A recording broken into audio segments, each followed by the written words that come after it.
السلام علیکم، میں حیدر سعید۔ آج شیخ رشید صاحب کافی عرصے کے بعد منظر عام پر ہے، اس پر میں تھوڑا سا تبصرہ کرنا چاہوں گا۔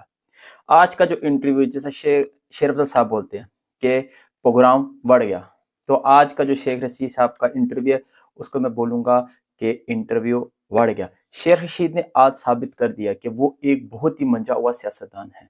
جس طرح انہوں نے اشارے میں بہت چیزیں جو نہیں بتانی تھی بتا کر چلے گئے، اور آج یہ ثابت کیا کہ اصلی اور نسلی ہیں۔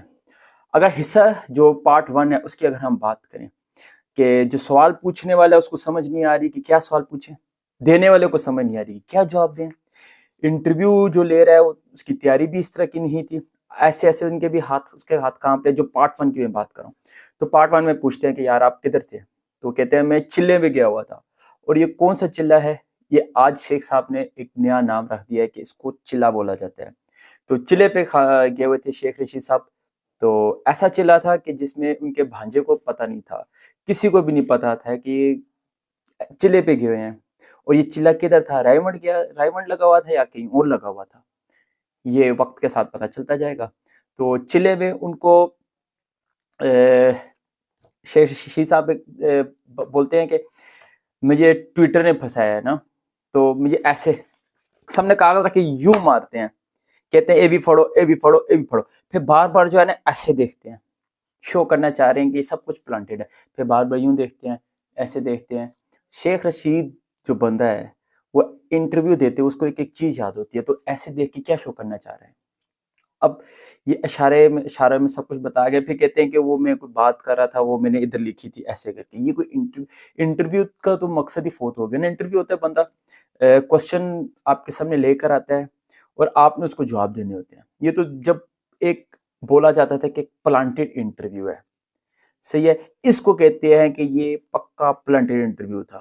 لیکن شیخ رشید صاحب نے بولا ہے کہ ہر جمعے کے خطبے میں 9 مئی کی مذمت کرنی چاہیے۔ ہم سب بیٹھ کے یہاں پہ 9 مئی کی مذمت کرتے ہیں، اور شیخ رشید نے کہا کہ میں معافی جا کے مانگوں گا سب کارکنوں کی، اور سمجھ تو گئے ہوں گے کچھ باتیں ہوتی ہیں کرنے والی، کچھ ہوتی ہیں نہیں کرنے والی، کیونکہ میرا رہنا جینا مرنا پاکستان میں، تو کچھ باتیں ہم کر سکتے ہیں کچھ نہیں کر سکتے۔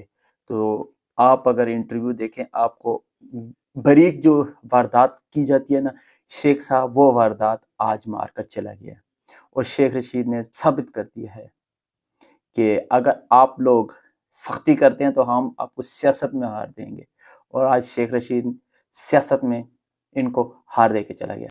اچھا، جو سیکنڈ پارٹ تھا بریک کے بعد، تو اس میں تھوڑا سا مومنٹم بلڈ ہوا، تو ایسے لگ رہا تھا پہلے اور سیکنڈ کے بیچ میں جو گیپ ہے 1 سے 2 گھنٹے کا لگ رہا تھا۔ تو جو سوال سیکنڈ پارٹ شروع ہوتے ہی کیا منیب نے، تو اس پہ شیخ رشید صاحب کہتے یہ کیا نا سوال، تو اس پہ جو شیخ صاحب کا ایک ریئیکشن تھا وہ سمجھنے والوں کے لیے اشارہ کافی ہے۔ اور پھر شیخ رشید صاحب نے کہا کہ آپ بیل مجھے مار، اور بیل کی خصوصیات کیا ہوتی ہیں، اور بیل کا جو سمجھ رہے ہیں کہ ایک سوچ کیا ہوتی ہے، جو خان صاحب بھی اکثر ایک لفظ استعمال کرتے ہیں۔ تو اور پھر اس کے علاوہ میری نظر میں جو ہے یہ ایک شیخ رشید صاحب کا ایک فل بیلنس انٹرویو تھا۔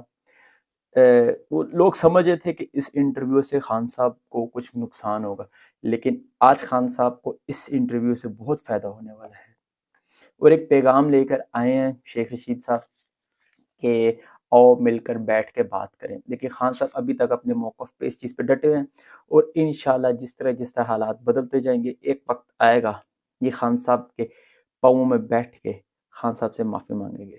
یہ چاہتے ہیں کہ خان صاحب ان سے معافی مانگ لے، لیکن وہ خان ہے، وہ عمران خان اپنے موقف سے پیچھے نہیں ہٹ رہے۔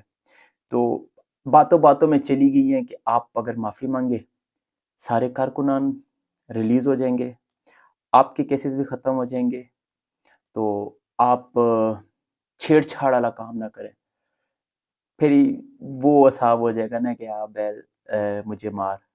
اور بیل بھی بہت غصے میں ہے، اور بیل کو سمجھ نہیں آتی ہے کہ بیل کیا کرے۔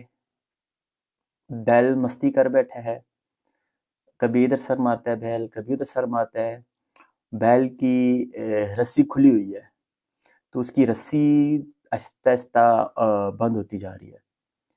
تو آئی ہوپ آپ سمجھ رہے ہوں گے کہ آب ہے مجھے مار